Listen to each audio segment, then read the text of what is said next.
Here we go. We're live. Welcome to another edition of Shoot Defense. I'm your host, Stel, and I've got D-Man from the DD Footy Factory. Geezer, it's just you and I, man.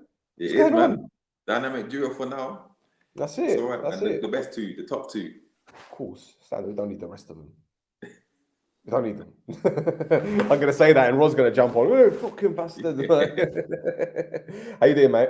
I'm good, man. I'm good. You? Yeah, sweet as a nut, man. Sweet as a nut. You've been doing a lot of podcasts recently. You're back into the swing of things, trying to keep busy and that. Get the name out there a little bit, you know. I'm in demand now. Joking, man. It's good to be on a few. Why not? It's good. Excellent. Bruv, let's talk about your team, man, because I know there's been quite a few games this week. Actually, no, before we do that, how's your dream team, the FPL going? What, my fantasy league? Yeah, for this game week. I think without the bonus for tonight, I've got like 67 points. So I've won my head-to-head. I think I'm third in the DD Footy Factory League. So it's not most of my leagues I'm doing all right. I'm on top of a couple leagues, you know. I'm there or thereabouts. I'm happy with my last couple weeks' performances. So I just need to get rid of Harry Kane, and I'm nice. Yeah, see, this is the thing. I had him in my team, and I dropped him for Aubameyang, and he did fuck all.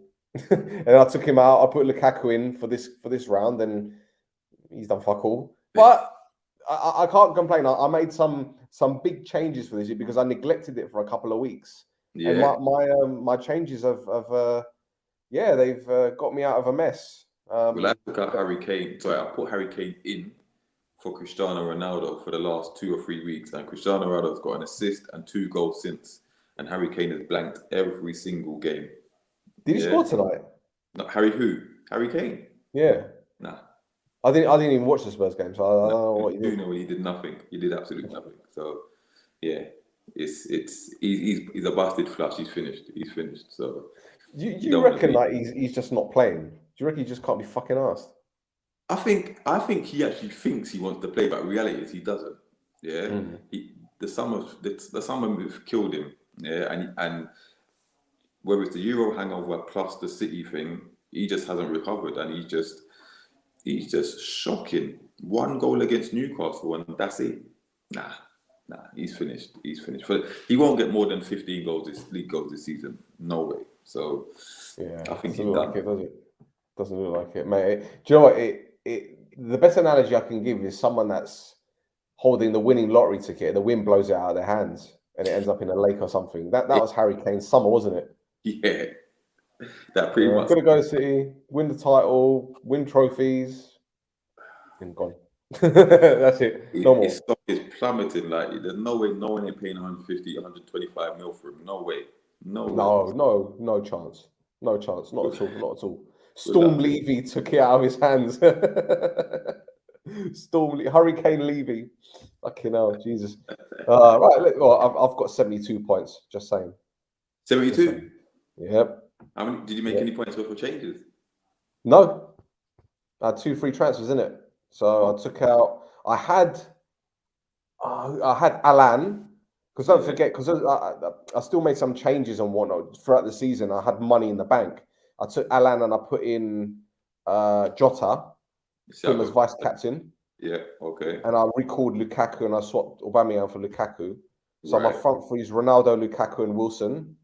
2 out of 3 scored. I got Wilson. Salah captain, 30 points. Same. Gallagher and Townsend. I'm going to get rid of. He's done now. He's done. Yeah. He's had his fun. That's it. Finished. He's had his fun. How much is he even worth on this? 5.5. So I'll get a player decent for him. Yeah. So yeah, I'm happy. Duffy, White, and Cody. All right, Cody got me 6 points, and Duffy and White got 1 point. But Sanchez kept a clean sheet. No, he only conceded 1. He got 4 points though. I don't know why did he get 4 points, Sanchez. Must be the saves. He must have made a few saves. Yeah. Yes. Saves value 4, 1 point. There you go. Bonus point or whatever it is. Yeah, they got a bonus point as well. There you go. Okay. So yeah, I'm happy with that, man. I'm back in the swing of things. You just got the past few weeks. I've been terrible, bruv. I've been terrible the past few weeks. I went to Cyprus for a week and I didn't touch it, and I was like, "Fuck this, man." See, that's the thing. You can't. Even if you're not going to touch it, you got to make sure you look at your team to make sure everything's in place. Can't slip. Yeah. It's horrible. I'm 15. I'm 18 points behind the Sam. Sam is second. Bro, he's getting on my nerves. He beat Double D. He beat Double D. Like, he's getting on my nerves. The It won't cheek of last, it. though. He got 86 points, man. Has he got 86 points this week? He got 86 points. Jeez. Listen, he's going to be unbearable on the show on Saturday. Unbearable. Good All right, let's switch gears. Talk to me about Newcastle, man. 1-1 draw against Norwich. Hey, listen, Callum Wilson scored. Listen, and I thought he would, yeah. So, and he was the captain for the evening. So, man, that Double D in the building, right on time, Roadman D. Ghostface D. Ghostface double. Ghostface double. We're just talking about Newcastle before you jumped on, and D-Man was about to preach the congregation. Yeah, I know you must have a lot to say on that. You know what? It's not even. What happened with the red card? Let's start with the red card, man. Go from the flipping TOP, bruv. Nonsense. Well, after I said he'd score, I said Kieran Clark will score from a set piece. Bro, nonsense. I saw the lineup, yeah, and I was happy with 99% of it. Yeah, the only thing I didn't like was Clark starting. Yeah, like a lot of Newcastle fans, we didn't want to see Clark anywhere near the starting lineup. We preferred Fernandez to come in. Yeah, is what it is. So this was the game where, obviously, we didn't really expect much from Arsenal. Brentford draw, okay, but we needed 6 points from these two games coming up. And this game, like, we was all buzzing for it, waiting for, St. James's Park, under the lights, all of that. And then the game starts. Started quite brightly, to be fair. Wasn't really creating much, but we started on the front foot. 9 minutes in, that idiot, makes the error. Pookie's through on goal, and he pulls him back. Now, as Pookie's gone through on goal, all I'm saying is, let him have a shot on goal. Yeah? Just let him have a shot on goal. No. The man lost all composure and dragged him down. And he knew you're going off. No ifs or buts or maybes, you're going off. And from that, I think I tweeted straight away, you dickhead. You absolute dickhead. Yeah? You've literally ruined everything that we worked on the training pitch, everything in the space of 9 minutes. Yeah? Yep. Everything goes out the window. Yeah. Obviously, I felt for Fraser coming off. Yeah. To bring on Fernandez, and to our credit, listen, it's Norwich. Yeah, they weren't going to blow us away, even if they had the man advantage. But we stuck in there and did all right. As much as we could. Try to get the ball up top to get St. Maximin in the game, and Wilson to try to hit them on the break and that. But with 10 men, it was a hard slog. But then when the penalty comes now, and you're thinking, bro, because I think at halftime I saw someone tweet, we're going to win this 1-0 or something. So when the penalty comes now, my heart was in my mouth. I'm not going to lie. Yeah, my heart was in my mouth. And it took an age for Wilson to take this penalty. It felt like hours. Yeah. And then when he hit it, and it went right at the keeper, and I thought, no way. For a minute, I thought I died. And then obviously it's gone in, celebrating. But then even if you're 1-0 up, 10 men, it still will take a monumentous effort to keep it at 1-0. Yeah. Credit to Norwich, they scored. It was a very good finish from Pookie in it with the volley and that. Yeah. But again, it's just not enough. Proud of the guys for fighting for a man down. It's hard to get any sort of result against anybody with 10 men in the Premier League. So to that, you have to give them credit for that. But I always said, if we don't get 6 points from these two games, we're finished. Yeah. And now before that, we're probably going to get relegated. Now we're definitely going to relegate, in my opinion. I don't see us turning it around. Really? You know what? I'm not saying that it can't be done. Yeah, let me change it. I'm not saying it can't be done, but it's one of the ones, regardless if we start winning games, we have to rely on all these other teams dropping points. Yeah, I know they will drop points, but dropping points when we gain that momentum is going to be difficult. Because I saw a tweet today saying if we win at the weekend, Norwich lose and Watford lose or something, we'll be 3 points from safety.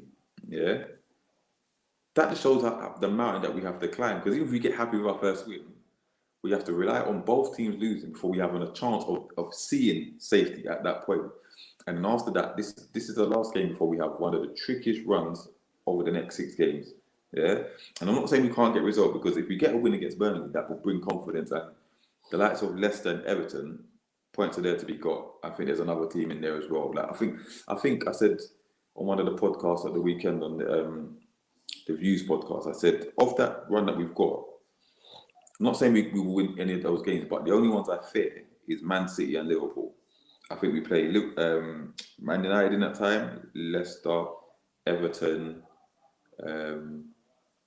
couple other teams, I can't remember who they are. But if we can get the win against Burnley, then I can say, okay, it's a possibility.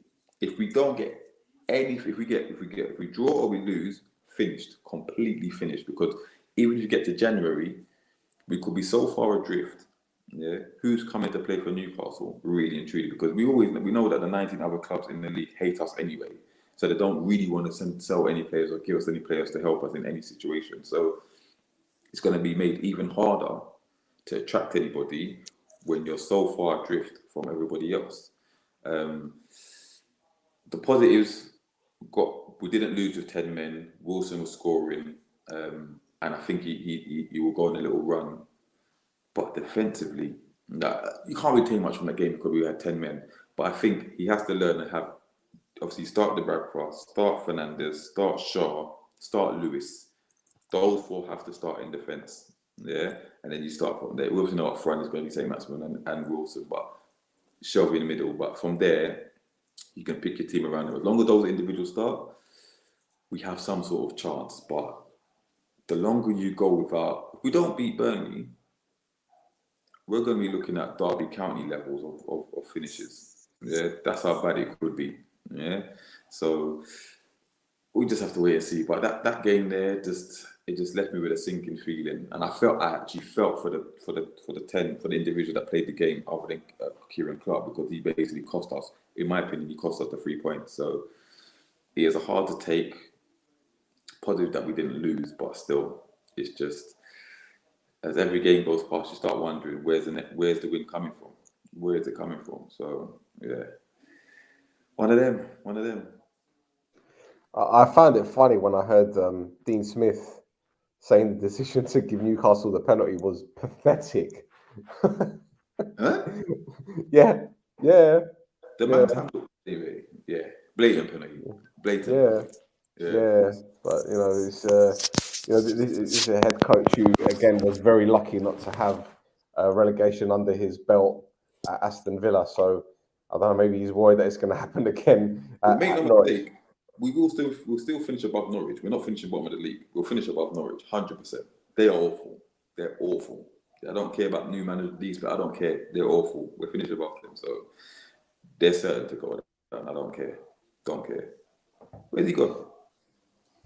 I don't know. Maybe his internet connection. Fuck knows. But the thing is, I know you're saying that your club is in dire straits at the moment, and there's a strong possibility you guys will go down. Obviously, no wins in the first 14 games is a bad sign. But given your performance, because I watched the game, and to be fair, obviously the man down did make a difference. But if it stayed 11 versus 11, the way that you guys were playing, especially when you were on the counter attack, Joelinton was decent. I think Willock was very good. I think there are signs there of improvement. Oh, but I think it just goes back down to what the old cliche, or the old adage, so to speak, in the sense that, when they say defenses win titles, but defenses also keep your team up. I honestly believe that in come January you will be signing a couple of defenders, because your back line. Oh, it's all let's see, man. Yeah, it's awful. Let's be honest. Yeah, and it's the problem is the centre backs, but at the same time, most Newcastle fans want to see Shaw and Fernandez together. Yeah, so we should see that going forward now, and then we'll see how good or bad they really are. Because we've never trusted Lascelles for the last couple of years. We know Kieran Clark is not Premier League level. Yeah, so for that, you can write off our defence as long as they're there. But now that we've got Fernandez and Shaw, which most Newcastle fans prefer, and if we go with Jamal Lewis, because I think he will improve significantly under Eddie Howe, we'll see what we can do. Like I said, Joe Linton has been probably our best player since Eddie Howe's come. He was moving like not like Vieira, but in that position that he played in centre midfield, he did a job. And then obviously the game against Brentford, he was our man of the match. So he's got a new lease of life. You've got Fraser to come. Wilson will always get you goals.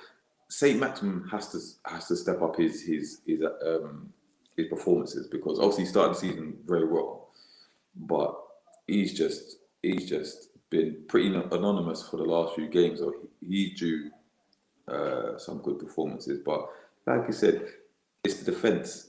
Yeah, we've got a very decent keeper in Dubravka. I don't care anybody says the decent. I think he's brilliant. Yeah. I think he's absolutely brilliant. Yeah, you know, he's very, very underrated. And the thing is, it's his shot stopping. It's fantastic, man. Exactly. So if we can just get that one win, and then we can take it from there, because it's all good putting in these decent performances, but if you're not picking up the 3 points, it counts for nothing. So I still want to see some more from Willock. Yes, he had a decent game the other day, but that's the first one in a long time. I know he's been struggling with injury and stuff. So if we can get the level of performances just that little bit better, because man for man, we are not a relegation team. Like, we can play football, and we have the ability, the players, to play football and score goals and put in better performances, but it's just not happening. It's not clicking at the moment, but we'll see. I haven't given up all hope, but it's looking very bleak at the moment, especially when only one team has survived relegation from this position before. Records are there to be broken, I know that, but it does look ominous. But there's still a lot of football to be played. We will take a big scalp this season from one of the big teams, but we need to beat the teams around us, and we're struggling to do that. So, yeah, I hear that. But if you look at the league table, you're only 6 points from safety. Watford are dropping points now. Southampton are dropping points here and there. Leeds, I know Leeds won against Palace, a game which I guess we can talk about because, might as well. Yeah. But I don't know. I don't think you guys are doomed at all. If you were sitting on 2 or 3 points, then I'd say, yeah, but all right, your goal difference isn't as bad as Norwich's. So I guess that's the thing. I think scoring goals isn't a problem. No. You're scoring goals. You scored 3 against Brentford. You scored 1 the other night and whatnot. But I think it's just conceding them. Yeah. That's the problem. But yeah, that can get sorted. I don't think, and you need time as well. Eddie Howe needs time. I think he's come at the right time, though. Instead of coming in, I don't know, February, March, when the writing's on the wall, he's come earlier, and he can build. Yeah. So I've seen progress already on the pitch in terms of the performance-wise. You've obviously got a plan, and you've got an attacking intent as well. So brick by brick. Yeah, we'll see. Brick by brick. All right, Leeds finally won. They beat Crystal Palace 1-0, but they needed a last-minute penalty, an injury time penalty. I don't know what the Palace defender was thinking from that set piece. I don't know, but to be fair, mate, I watched the last 20 minutes. Yeah. And it had 0-0 written all over it. But Leeds, sigh of relief, I guess. Yeah, it wasn't the worst game, because I watched it. I was flicking back and forth, and I watched quite a bit of it. It started off pretty much. Leeds started off pretty well. Palace had a spell in the game where, on the counter, they looked quite dangerous. I think Ayew was probably their most lively. Zaha's been kind of quiet these days. He's not firing for him at the moment. But I mean, when you've got Rafinha, I know the last minute penny in that. But when you've got him in your team, you're always gonna be a threat. I suppose on if you also look at it, I think Leeds probably deserved a 1-0. I would have preferred if it stayed 0-0 from a Newcastle perspective, but credit to Leeds, they got their win. I've always said they're going to struggle this season. Do I think they're going to get relegated? No. I think they've still got enough inexperience with the manager, and they've still got a bit of quality. They've got a lot of injuries, so players to come back. So I think they'll be all right, but it's not going to be a great season for them. Palace, also I went to the game at the weekend, and I've seen them now. They're on a bit of a slump at the moment. I don't think we'll last, but they'd be disappointed to lose in that manner that they did on the back of putting quite a bad performance at the weekend. Yeah, it's not been a good couple of days for them. But yeah, credit to Leeds. You can't knock them. I can knock Leeds. You know I'm not Leeds. Jesus Christ. I don't know what just happened there. In the middle of D talking, it just went off. Sound, camera, everything lock off. Like, goodness me. Oh, man. Right. Stress. Right. Leeds Palace. The funny thing was we did the pod on Monday, and I was talking about the lack of goals. They've got a penalty to bail themselves out here in the last minute. Rafinha doesn't usually stop when he's run up, but he decided to stop. And then Guaita, to be honest, the penalty wasn't in the corner, so Guaita will be annoyed that he couldn't get a hand to it. But that little movement is so it's fine margins. But they need Bamford back, man. They need Bamford back, and as we said on Monday, they need to go in the market and get 1 or 2 in January because the squad is too small. He runs them into the ground, as Stel's been saying since literally Leeds got into the Prem. But it's a massive 3 points for them. Palace will feel a little hard done by because Benteke came on and almost scored one that kind of deflected off of him, and Meslier just got it before it went in. And then in the second, later on, obviously he came on in the second, later on, he had a header that for someone his size should have been a point blank. You got to do better there, and he's put it wide. And the form he's been in recently, that was a little surprising, reverting back to the old Benteke, I suppose. But yeah, they need goals. They need goals. Calvin Phillips, and D said that on our show. Obviously, he's had 1 or 2 niggling injuries, but he looks burnt out from. He gave his all in the Euros. He's not been on it. And when Dan James is looking, Benteke better than him. Talk the thing.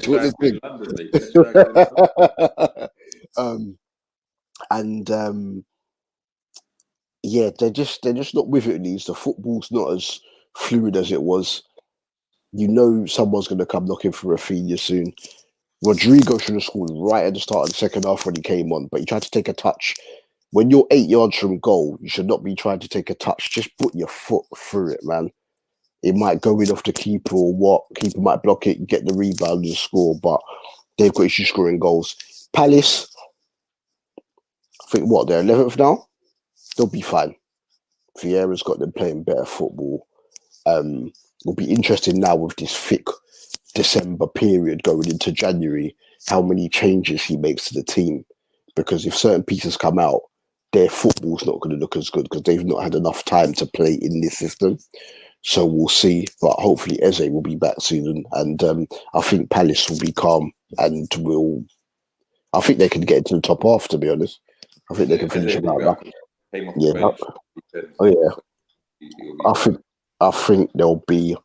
think Palace will come about 9th. Got an interesting one right here. Everyone gassing Palace, but they got 3 wins in 14. Just because they play exciting football, they get a blight. If this was Roy, it would be absolute mayhem. I think he's got a point.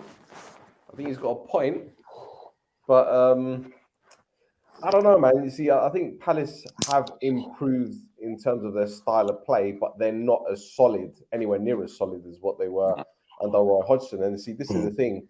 I'm not a football purist, so to speak, right?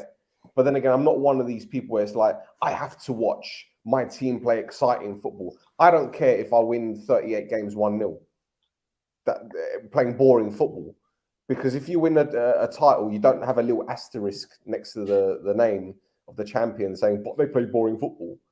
You know? So if you're a Palace fan, are you happier now that Vieira's here and you're playing expansive football, but perhaps not getting the results that you want? Or were you happier under Roy Hodgson where the football wasn't great, but you're still beating teams, big teams at that? But to be fair, because obviously I go to the Palace game, I've got a season ticket there, innit? So I can tell you for the majority of the Palace fans love the way that things are going at the moment, because the way they see it is mainly they're playing a lot better football, so it's better to watch. I mean, going to Palace, it was dross under Roy Hodgson. Obviously, they were picking up wins and stuff, but it was so boring to watch, yeah. But if you listen to Palace fans, they're still doing the same in terms of wins and stuff, because they never won many games under Roy Hodgson. So it's still pretty much the same. The only difference is the football's better. And they believe that you're walking a tightrope here, because you're going to have people saying, well, what about Newcastle with Bruce and Benitez? The results are practically the same. But that's the thing. We still want, like Newcastle, like Palace fan, like Newcastle, they want to see attractive football. Yeah, like don't get me wrong. If Steve Bruce has still been in charge, we'd still be like we would be drawing half the games we drew. We'd have lost. Yeah, we would have lost that game against Norwich. We would have lost. Yeah, with 10 men, we would have lost. But back to Palace, if you look at their results, and this is Palace fan speaking as well, there's a few games where they were very unlucky not to take 3 points. The Arsenal game, for one, is one of them. I think there was 2 more games that they said they were hard. Well, they felt that they should have come away with Brighton, Mopé's going at the 4th minute of injury time or whatever it was. Well, that's their keeper's fault. For coming off his line. No, but even before Guaita, who was it still? Someone pumped it, because it wasn't Guaita's kick straight. Didn't he lay it off to a centre half and they tried to pump it forward and then Brighton headed it back out and then he came off with his side and then Mopé lobbed it. So it's the back. They've just bottled it. No composure. Yeah, but under Roy Hodgson, that game would have been seen out. This is my argument, you know. But I'm playing devil's advocate. You're going to see Palace open up teams with this style of football that they play. They will beat a lot of teams like 2 to 3-0 because of the way they play. Yes, they're gonna lose a few games as well the way they play because they're not solid defensively. But if they finish mid-table, anything between 11th and that 13th, playing the way they have, they'll be over the moon. Yeah, because under Hodgson they may finish the same, but with that dead football. So they're not going to go down. Yeah, and Palace fans pretty much know that. They've got some young, exciting players. Like I say, when Eze comes back, it'll be another problem for them properly. Like they'll be fine. I think they may strengthen. Well, I don't know if they will strengthen in January. Maybe got 1 or 2 loan times or something, but they'll be fine. Give Vieira time, and I think that you'll see the difference. What do Palace fans really expect? Really, mid-table finishes. Yeah, at the very most, really, they're not really expecting anything more than that. So if we can get the mid-table playing the way they play, that'll be a huge success for them. Because under Roy, it was literally anything between 12th and 14th, 15th, and the football was just shocking. It was shocking. So I think they'll be pleased. A bit disappointed with the way they played against Villa, because that's the first time I thought they looked really bad. So if they can pick themselves up in the next couple of games, they'll be all right, man. They'll be fine. They've only won 3, but they've only lost 4. They've had a bag of draws. Yeah. And I'm just waiting for when, as you were saying, Eze fully fit and flowing. Yeah. And then we see Eze, Elise, and Zaha behind Edward. Yeah. That's what I want to see. The other game was Newcastle. That 4 together. Who's going to win the ball in the middle of the park? Because Milivojevic is out of favour, isn't he? That's an odd one. That's an odd one as well, because obviously he can do bits on set pieces as well. He lacks back half clearly, and Conor Gallagher is all day box to box making challenges and whatnot. So we'll see. We'll be Kayate, won't it? Kayate's gone back to the midfield, his natural position now. Theo's in charge, so it'll be Kayate and it will be Gallagher. And I think that front six can do damage. Obviously, at the moment they're missing Anderson's out, so Tompkins is in there, so that's a bit of a drop off. Yeah. But we'll see. We'll see. Ward's reliable. Tariq Mitchell's a decent left back, growing with more experience and whatnot. I think they'll be okay. Solid, 9th, 10th. I think they'll be fine. All right. Switch gears again. Liverpool 4-1 victory. Come on. Everton. Was it ever in any fucking doubt? Because since Everton, just like Aston Villa, when Aston Villa went to Old Trafford at 1-0, they did fuck all. After, or should I say, Emi Martinez did fuck all after that little dance. Everton went to Old Trafford, drew. Have they won a game since? Exactly. They got, I think, dismantled is probably the nicest way to put it. And it wasn't even close, was it? It wasn't. It was just like Liverpool could have played another 90 minutes and Everton wouldn't have gone anywhere near their fucking goal. It was just ridiculous. It's a rare occasion because we've not won there too much recently. There's been a bag of ball draws, 0-0s and whatnot. The last game of any note there was probably the three. We won 1-0 there in 16 or 17 when Mane scored a goal in injury time. The last exciting game there or of any note was probably the well, then again, there was that 2-2 draw, which last season when Van Dijk was injured, got injured by Pickford, and Thiago got injured as well by Richarlison. So bar that, the 3-3, it's been a bag of boring games there. But this was the first time I went into the derby and actually felt the way, because we're just scoring freely. I thought we could batter them, and we could have had more.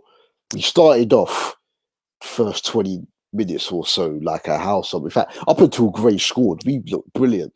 But that, if we do not win the title, it will be because we're being a bit overzealous sometimes. So because everybody is swarming forward, the defensive line comes to near the halfway line. So all it takes is one good pass and you could be in. And Gray's got through, got it past Alisson. They had one other opportunity when they caught us high up, but barred outside of that, it was just us being relentless. And all it was missing was a goal from those two players that I just aforementioned too, of Thiago and Van Dijk, that got injured in the fixture last season. That would have been the icing on top. Van Dijk tried to take a free kick thinking he was still at Celtic and completely miskicked it. And he got blocked by the wall. Obviously wanted to go score and go and jump in Pickford's face for last season, but it wasn't to be. But after that, it was calm. Yeah, as Endo was saying, fans getting home after 20 minutes. They knew what was coming. Just rampant. Mate, Endo, isn't it the last time they beat Liverpool at Goodison was like 2010 when David Moyes was in charge or something like that? When Arteta scored or some shit. I don't think they've beat us at Goodison since that game when Andy Johnson got a hat-trick when Reina was there. We're talking like about 14 years ago or something like that. Yeah. So, if my memory is serving me correctly, it's just been a bag of crap draws there. But yeah, we as I've said before, African nations will tell, because Salah's just lovely goal by Henderson, lovely finishes by Salah, caught them on breakaways. And then Jota's goal. There was arguments going on Twitter because people were like, it was Aguero-esque, the finish and the turn of the finish. And then some were like, it was Suarez. And some were like, it's Fowler and whatnot. And but Jota's goal to minute ratio it's insane, man. You know what? Insane. Every time Henderson scores there or does something, I always bring it back to Alex Ferguson's quote about him, bro. Oh, Yeah, what that he's not a top player. yeah. He'll never make it to the top level. Is it really? Okay. Yeah, but Ferguson said a lot of things. He said a lot of things. A lot of things made sense. A lot of things were contradictory, and a lot of Oh, things were sorry. like bullshit. No. The top player thing was about Gerrard, and then even it was someone linked with Man United that said, yeah, but obviously probably wasn't mentioned in the book that, but Fergie tried to sign Gerrard 2 or 3 times when he was at Man United. What he said about Henderson is that, as you said, D, whenever he makes it to the top level and he runs, what did he say? He runs The way he Always runs run, or something like that. Yeah. And all this nonsense. I'm thinking, why am I getting excerpt from a Ferguson book and he's just talking about Liverpool all the time? It's like, shut up. You get what I'm saying? But no, Hendo was on job, but just that protection of the back four. We're getting a bit too excited going forward sometimes, and that's why we've conceded more goals than Chelsea and City. But that's why I actually think we probably have more chance of winning the Champions League than the league this season, especially with the away goals being abolished.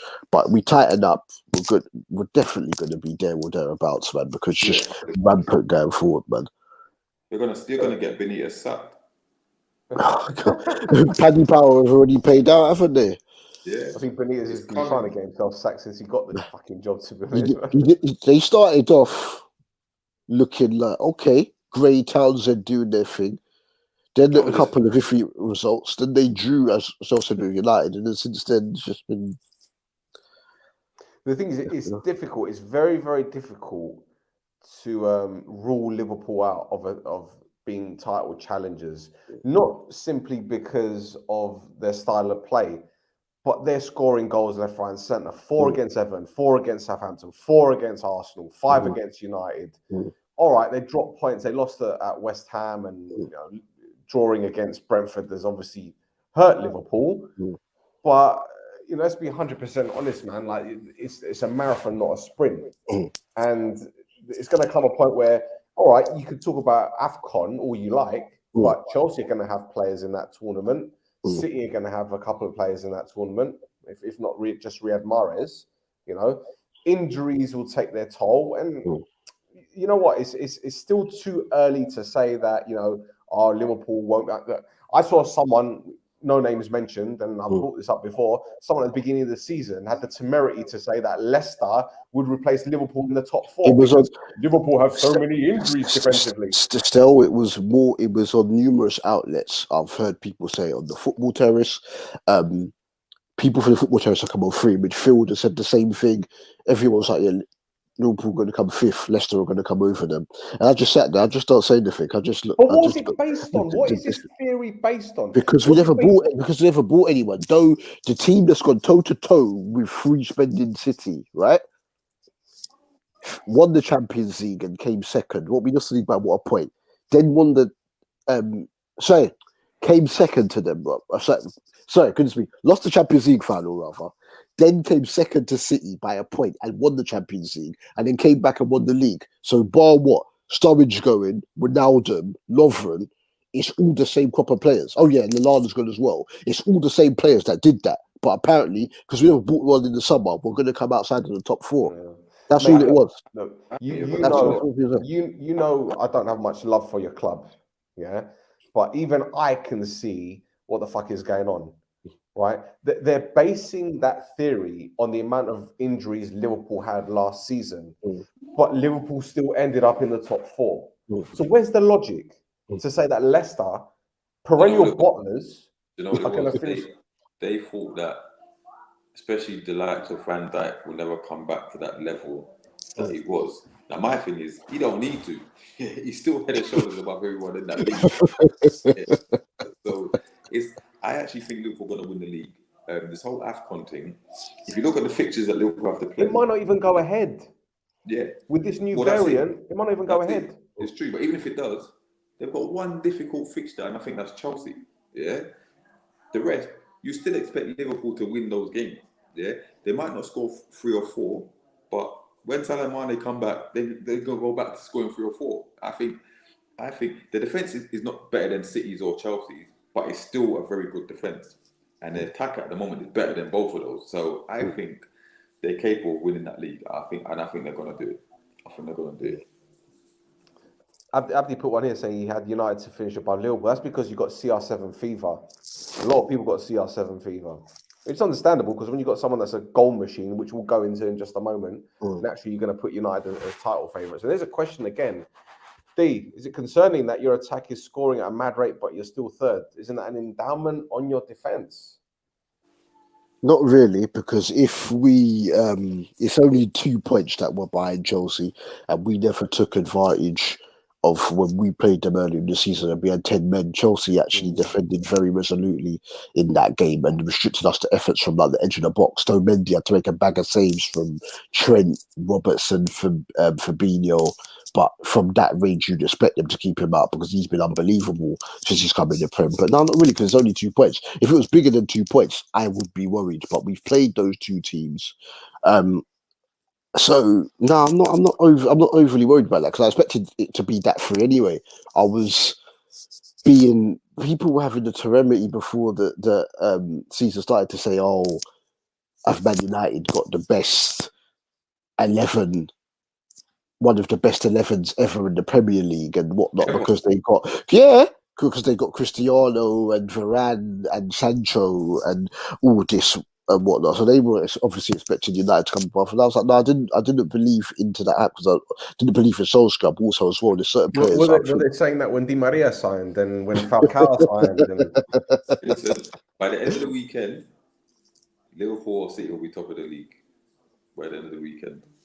I'm hoping West Ham do, because it's an early kickoff. I'm hoping West Ham turn up and they can at least get a point off of Chelsea. Then we need to just go to Wolves and do our job. Somehow got to stop Adama because with that high line, got to squeeze it. And that usually handles him well. Have you seen that brother finish? But yeah, but watch him turn. You know, against Liverpool and Man City, what that brother turns into. Yeah, true. Yeah, it's the rest of the league that he wants to shoot into Rosetta and whatnot. When he plays Liverpool, Man City, that's when he wants to come and act like a composed footballer. But no, I'm not worried. It's Origi and Minamino. I know what to expect from Jota. So if Origi and Minamino can cover, because obviously we got Brentford during the African Nations, and they're just going to be direct and throw long direct balls into the box, long throws into the box and whatnot. If we can maintain composure at home against them, then should be okay. But yeah, no, I'm hoping, but no, I'm not. Am I worried? No, because obviously the goals we're not going to score 4 every single game, but I'm happy to see it because we waste Liverpool, despite they've been the best 2 teams in the league for how many years now.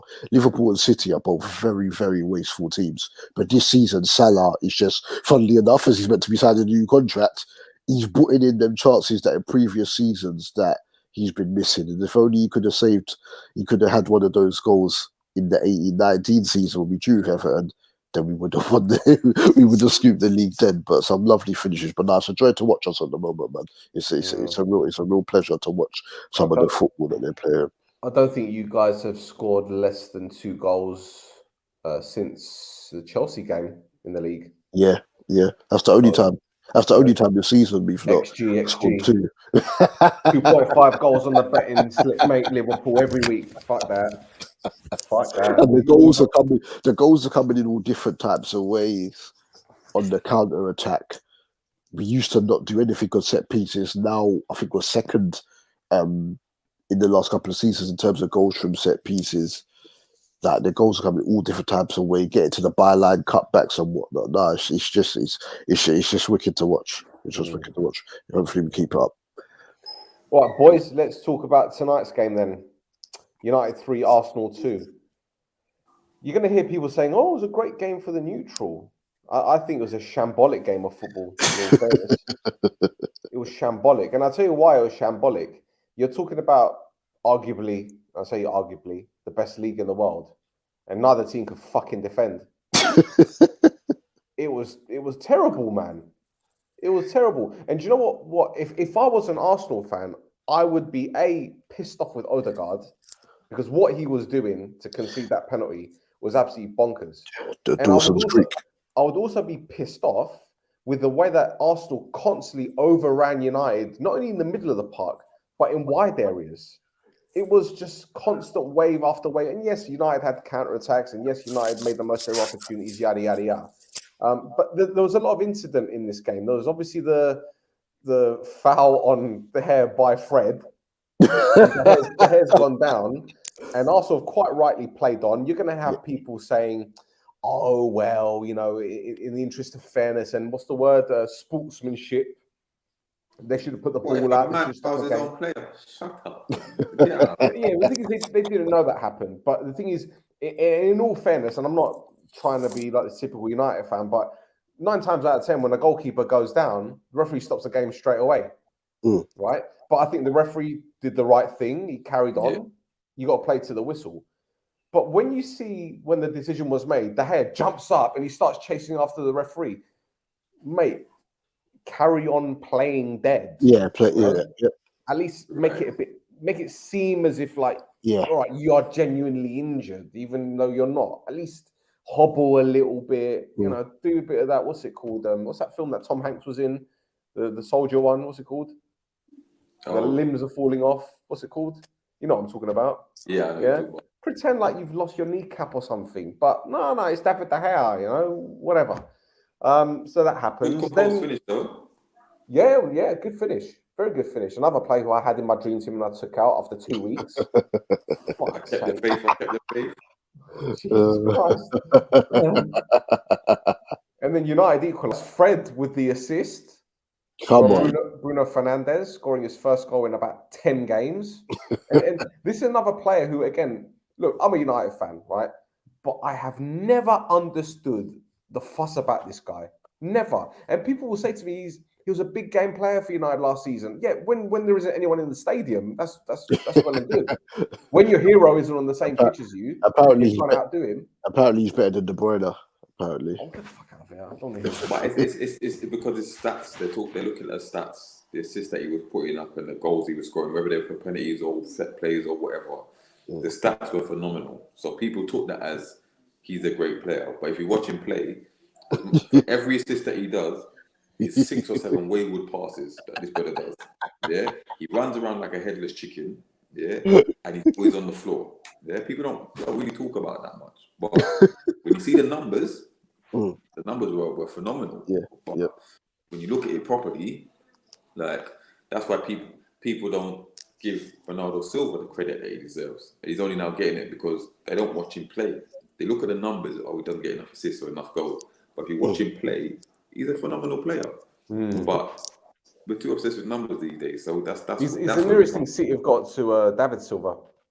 The nearest thing that they've had to David Silva. Yeah, very, very good footballer.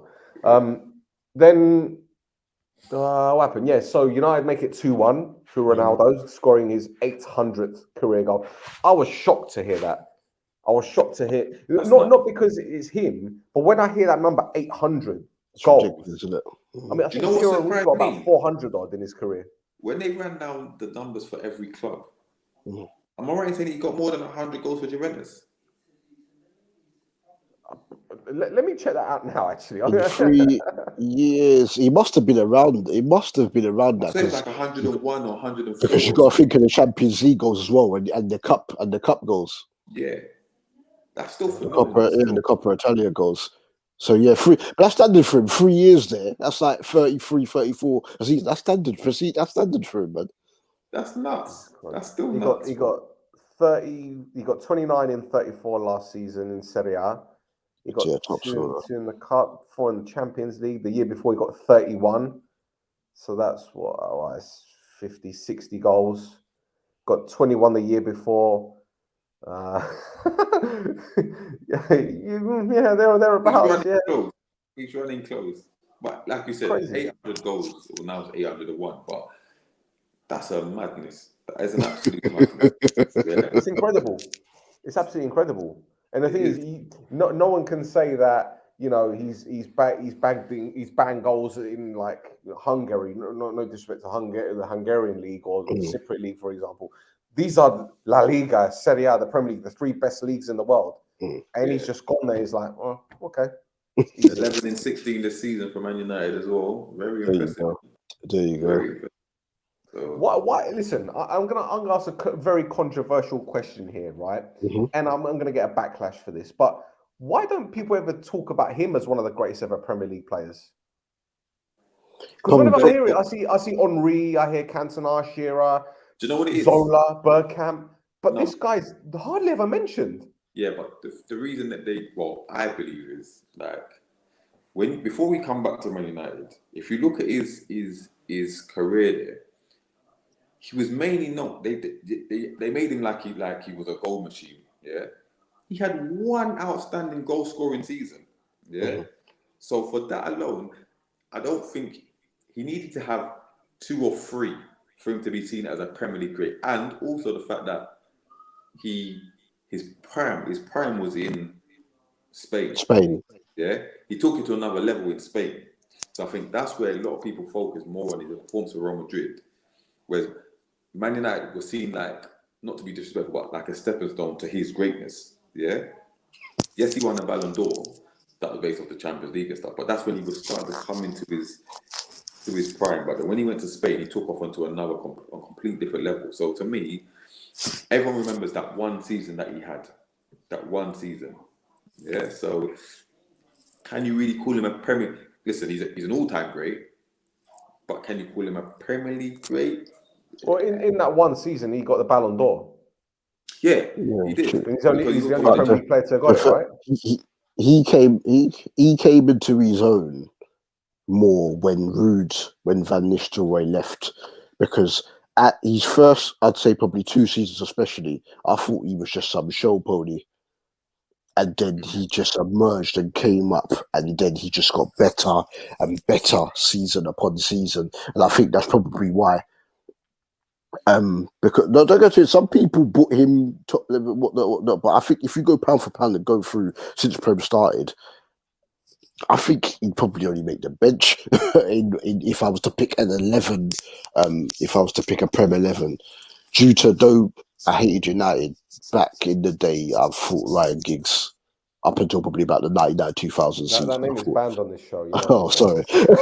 Sorry. I thought he was outrageous for you guys. Well, he's going to court, so we don't want to talk about people that could be. Yes. Oh, yeah. Oh man, and I was going to mention someone from Everton. No, I'm playing. Call it. Given that his Pro Evolution name, Brian Riggs, you'll be all right. I'll let off with that one. But so yeah, but no, don't get twisted. He was unbelievable. He was unbelievable for you guys. But I don't think you can talk to Henri in that conversation. Oh, Henri's the greatest Premier League me myself. Greatest Premier League player ever. What, ahead of Ali Dia? He must be. Graham Souness will be rolling in his grave. The person who commented about Messi scoring 1 goal in the Uber Eats League, yeah, that's very funny, but he's also got 7 Ballon d'Or. No one can't chat to that man. Nobody on this given earth can chat to Messi. He's only played since he landed there. He's only played half the games after all those people signed. Yeah, he knew he was going to get the Ballon d'Or. He's focusing on Argentina and the World Cup. Yeah, this is just a hobby for him at the moment. Yeah. This is just a hobby. Yeah, that move absolutely confused me. But then again, it's Barcelona needed the money, didn't they? So, well, they needed to free up the money, should I say? Yeah. Not that they got anything for him. But all right. And then Ronaldo smashed in a penalty. There's a lot of controversy about an incident involving Harry Maguire and Tomiyasu. Arsenal fans saying that it should have been a penalty. Oh yeah, it should have been. For me, it started outside the box. The tug started outside the box. Yeah, it started outside the box in the D, and then it carried on inside the box. So if anything was going to be given, it would have been a free kick. But again, there's that same rhetoric where it's like, oh well, Arsenal always get robbed at Old Trafford because they kicked us a few times in 2004. Pussies. Fucking hell, man. Honestly, like, but can I just say, I watched that game again, that Arsenal game, 49 unbeaten at Old Trafford, whatever you call it. What age? How much did they pay that referee? How much did Manchester United I know. Even me, you know how I feel about Arsenal. I was watching the game and I was thinking, what the hell is going on here? That was one of the worst referee games I've ever seen in my life. No one can tell me he wasn't bought. Nobody can tell me he was. Let me ask you something, right? If they weren't United and Arsenal, if it was Northwest against Northeast or whatever, right? And they had different color shirts, and you saw those kind of challenges that are going in, you're thinking, come on, that's beautiful. Let's not make any bones about it. You love that. I love that. Yeah. That was assault. That was Yes. assault. It's a man's game. That was Well, sorry, huge. it's her game too as well. Sorry, I don't want to offend anyone, but you get what I'm saying. Be politically correct, please. You listen. You got to be tough to play this game. I'm sorry, like I hear all these rugby fans saying, "Oh yeah, look at us. We've got cauliflower ears, and look what we do. We drink 15 pints and we throw people all over the place." But you got to roll around on the ground. Come on, you see that challenge of Reyes? But this is tough. There's tough, and then there's abuse. Yeah, that was abuse. Yeah, Gary Neville, Phil Neville, Van Nistelrooy, all of them. They were, and it wasn't even just that game. Do you remember that cup game with Arsenal and Man U when they were just kicking up Reyes for the whole game? Yeah. What did they have against this brother? I don't understand. And then Rooney diving for the penalty. But anyway, it's another story. That was such a blatant dive. I was sitting watching it with my pups. Rest his soul. And I was come on. Ever since I made that comment, we've gone down to 0 viewers now.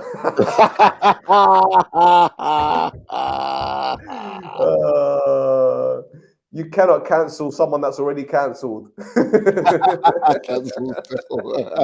can't cancel someone that's already cancelled. Jesus Christ. But yeah, listen, at the end of the day, it's a big result for United. But then again, there's more question marks over. I'm not going to talk about Rangnick because we did that the other day. But there's more question marks over Arteta.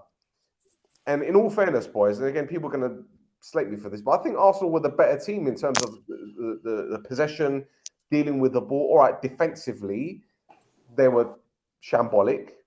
But if you want to look at, being more threatening on the ball, moving the ball quicker, I think they were better. It's just that United were more clinical.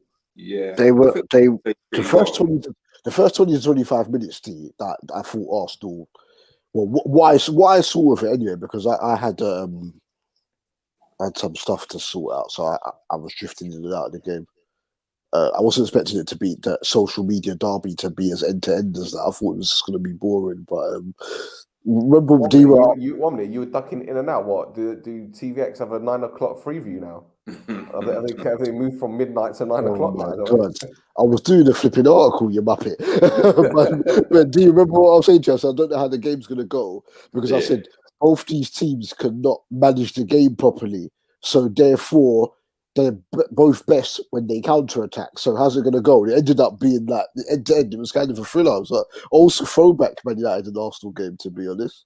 It was a good game to watch, to be fair. I think Arsenal were knocking it about quite comfortably, and they were playing well with confidence and stuff, and then obviously taking the lead in that. But once they went down, to get back into the game so soon was good. But then the penalty just killed them, man. And the one thing about Arsenal, for all their effort, they were carrying Aubameyang. Yeah, he was like Rashford was the equivalent on the other side. Activity man. Yeah, but still but D and Stel, the stat guys were out. So Rashford got an assist. So as long as he got some FPL points, it doesn't matter that he was trash for the rest of the game. Yeah. He was better than Aubameyang. Are you lot surprised that he didn't claim Odegaard's goal? Did you see? It's almost as if he's got a little bit of a shin pad into that. Did you see that? In that, you can see he looked over your shoulders saying, "Shall I wheel away in delight?" That guy's done out here, man. He's finished. Shameless. Arsenal should have sold him a lot.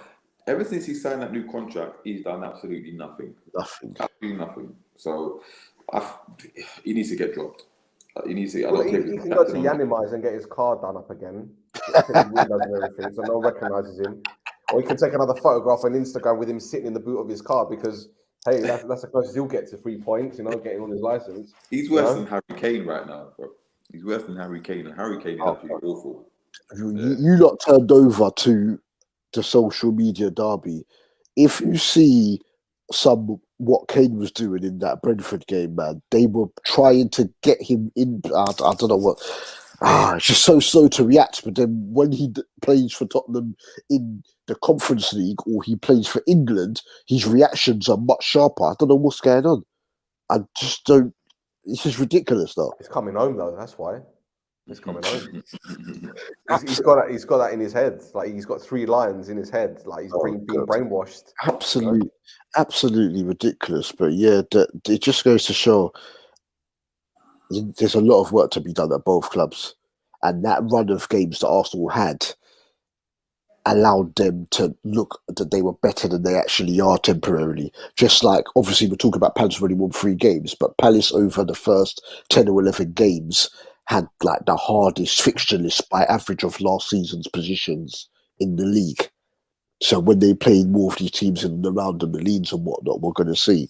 But Arsenal, I don't know, what are the bigger games? United, obviously, Liverpool, Chelsea, Man City. They're not turning up. So they've got. Arsenal have been doing this for a long time. Level, but I thought they would. I thought most Arsenal fans would expected at least a draw today against Man. They started well. I thought what I saw of the first 20 to 25 minutes, they looked the sharper team and they looked on it.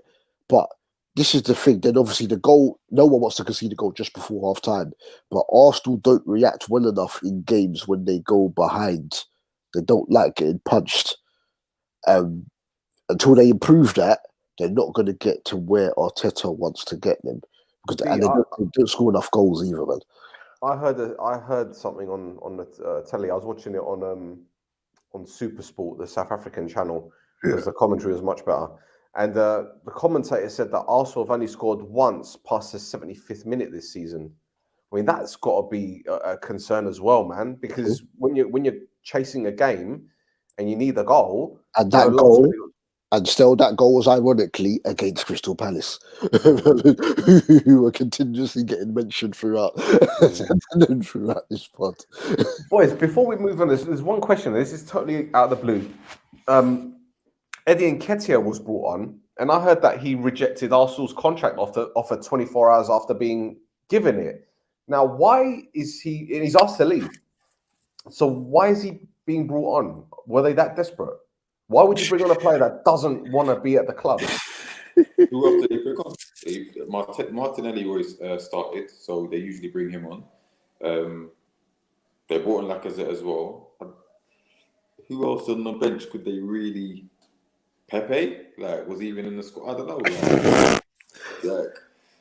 Well, we won't mention him. We won't mention him. I think he gets enough stick, the poor bloke. I actually feel sorry for him. I genuinely feel sorry for him. For who? For Pepe. I feel sorry for him because he joined for a fee that was ridiculously overinflated. I think he was offered to Liverpool for like 25 million prior to that, and Arsenal spent that money on him. All of a sudden, I saw one. I can't remember. Was it AFTV? One guy said that Arsenal front three of Lacazette, Aubameyang, and Pepe were going to be just as good, if not better, as Liverpool's front three. I almost fell off my chair. Like, what is this? What drugs are people on these days? I need some of this. Like, what is this? Sick. You know? But you know what? To be fair, Arsenal, any signing of... Listen, I give Arsenal fans credit because any signing that they make, they gas to the highest heavens, bruv. They made a song about Partey when he joined. Yeah? All of that. They are just... Yeah. And Xhaka joined and all that. Listen, they know how to welcome a player. So for that, I have to give them props for that. But don't you remember when Ozil signed? They had a street party. There's people climbing over cars. Yeah, that's it. Like they know how to welcome a player, but unfortunately, Pepe was never going to live up to that price tag. And I remember being on a show with Goliath years ago, and I told him, he brushed Maguire. And I'm thinking, look at Pepe. Yeah, look at Pepe. Yeah. Oh, he's going to improve. He's going to do this. He's going to do that. No, he needs to leave. He needs to leave for the sake of his career. He needs to get out of there. So, who else were they going to bring on? It brings me to that. I don't think who else they were going to bring off that bench. Whoa, slow down. Initially, Pepe, Aubameyang, and Laka looked like a great front three. When did this ever happen? No, I think he's saying on paper. When Pepe was bought, that it looked like it was going to do bits. Well, yeah, of course. Looks can be deceiving, though. You know, really. Let's be honest. I mean, how many players have joined the Premier League clubs and have absolutely flopped? Absolutely flopped. We're talking about big names here, you know. But you can't compare 3 players. Didn't Liverpool just win the Champions League that season, or was it that season when they won it, that when Pepe signed? I can't remember. Well, Liverpool European champions. Yeah. We just won the Champions League. Yeah, when Arsenal signed him. Yeah. So for people to be saying that those three are better, or if not just as good as the three strikers that just won the Champions League, I don't know. Anyway, listen. And that's why today was called the social media derby. I think it's beautiful how what Dan said in the sense that Dan, sorry, in the sense that Arsenal are really good at welcoming players. You go on the continent and you have fans turning up at the airport. They have their flares. They have everything. They need a bus, a police escort to take the player to the stadium because there's thousands of people, and Arsenal dance in front of a stadium with a garage song, house and garage song, funky house. Sorry, that was dated 2003. Oh boy. 2019, Aubameyang was the best striker in the world. Yeah, they were gassing him.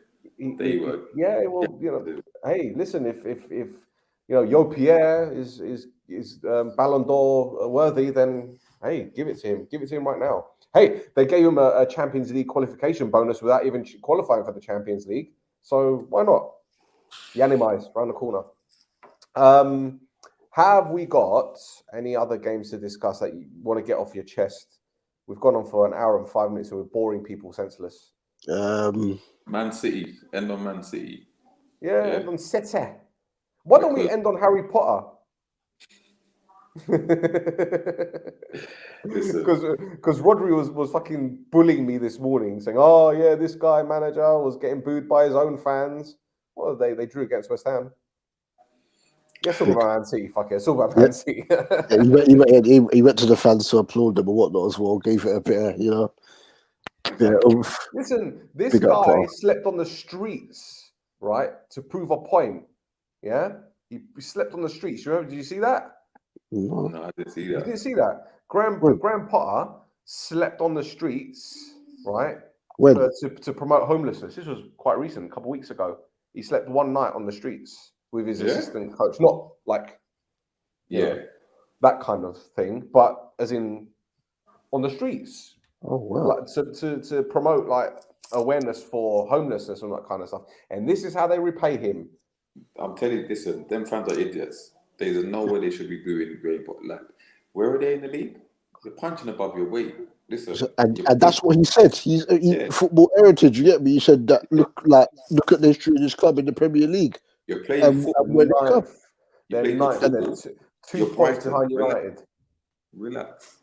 2 points behind United. Exactly. But in fact, very good and important win for City to keep the pressure on Chelsea, but they rotated quite heavily as well. I know they've got quite a few injuries as well. But as a Bernardo Silva bank, second to Salah, there's no one else better than him. In the Premier League at this present moment, the form that he's in at the moment, and great finish. I think City they continue to grind these results out because it could have got a bit nervy after Villa pulled one back, but I still think Liverpool win the league. But like people are saying, this is the kind of time when City start motoring. They start putting together win after win after win. They've done it for a couple seasons now. Like when they've won the league, when they can put together 12 to 15 straight wins. And I said it, I don't think Chelsea's capable of that. I don't think Chelsea are capable of. They're capable of not losing, but putting a 15-game winning run. Not sure they're capable. So if City start to motor, they've got players to come back. I know they had Grealish and Foden on the bench. De Bruyne is still to come back. It could get very, very scary for the other two. But again, all without a striker. But I think that will be their Achilles heel in the long run. But good finish. Well, the Diaz goal took a slight deflection as well. But they're sharing the goals at the moment. They look defensively sound. Villa, and even in Chelsea's game with Watford, I don't know if you spoke about that before I came on. Both of them made a couple of chances against them. Both of them made a couple of chances against them. We're going to need them to take some chances. Yeah, you would expect that as well. The form Villa are in at the moment, but Right, man said about to come back. Oh, we spoke about De Bruyne before. Something don't look right there. He does look a bit sluggish. He's been carrying an injury, man. He's been carrying an injury since before the Euros, for fuck's sake. He hasn't even had the chance to rest. Is he going to shake it, though? Is he going to shake them injuries? Like, he said about the injections that he's taken and all of that. He's just... But when they won the title, Ronaldo Silva was the one who was the most important player. So this could be history repeating itself. So you never know. Never know. Well, they didn't call him PED Guardiola at Barcelona for no reason. That's just pure hate on the Oh man. God! Still, you need to be locked up. You need to be locked up. I swear, man. Again? They let me out for this. I've got the tag around my ankle and everything. Fucking hell.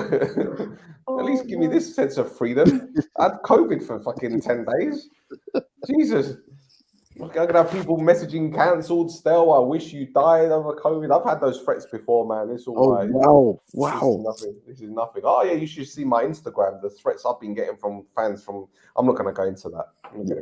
But listen, that could be all day. The threats that I got from fans from a certain club in Cyprus. We're not going to go into that. With Kevin De Bruyne, he had the injury before the Euros. He took it into the Euros. He didn't have a great competition. It's obviously continued since.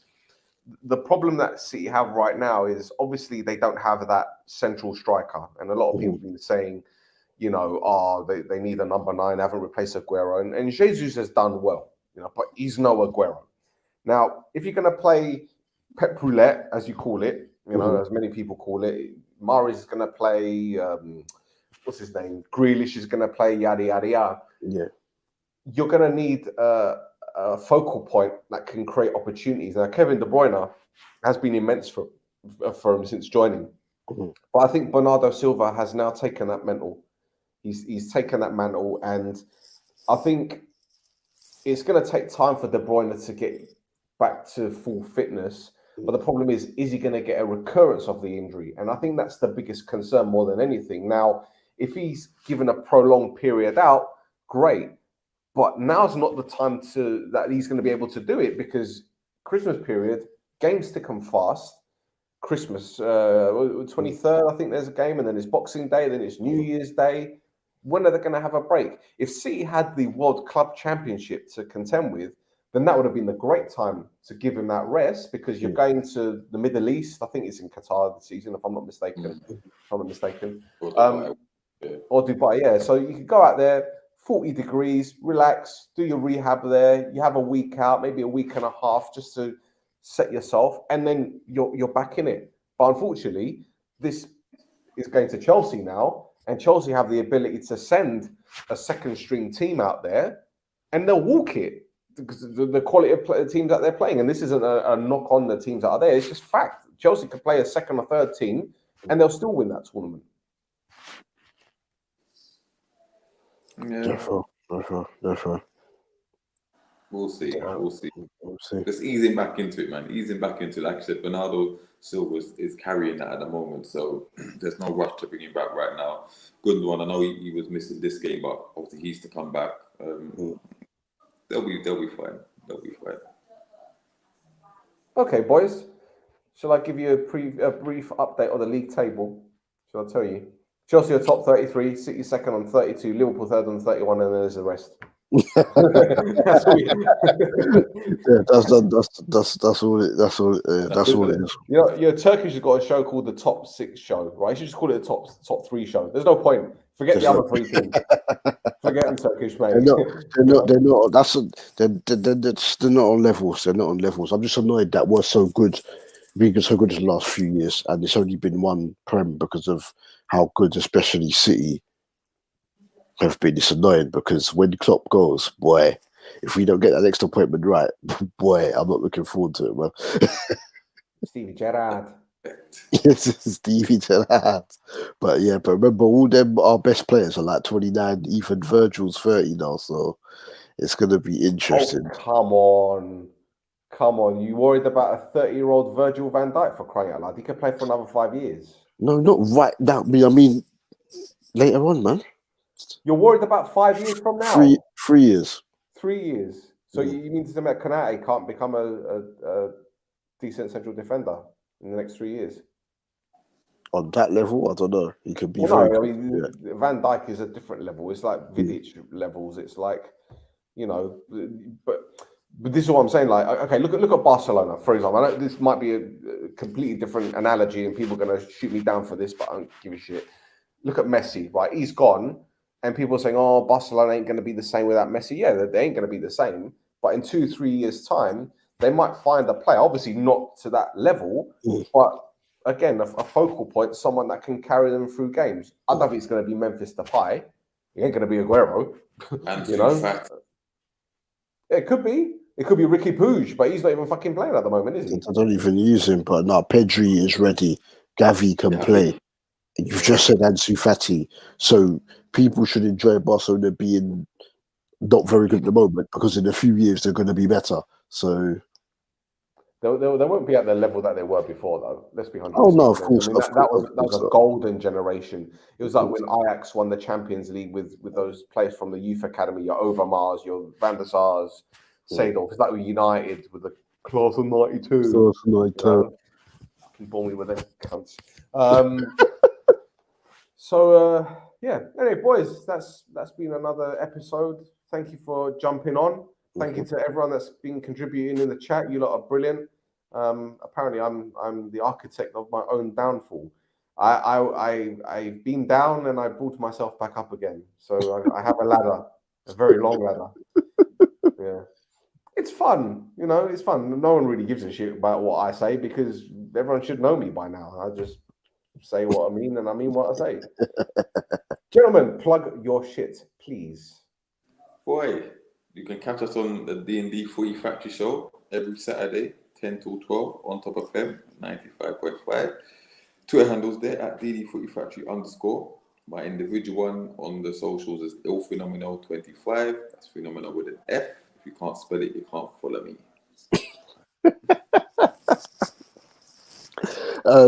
He's just done it just there because that's my partner in crime right there. Saturday mornings, 10 a.m. on top of FM 95.5 FM. But you're probably best to use the TuneIn app to listen in.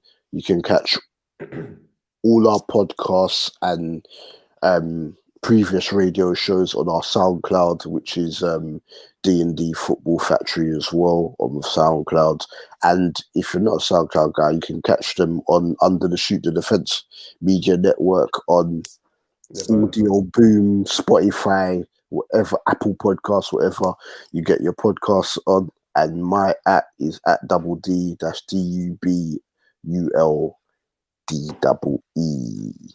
Superb. Well, that's it for another edition. As Dee said, we're on Spotify and Audio Boom. And if you want to know about football fuckery, we also have a Cypriot football podcast. I'm going to plug it because we did a live one today. And there was an interesting story about a head coach of an under-19 team getting absolutely battered by fans.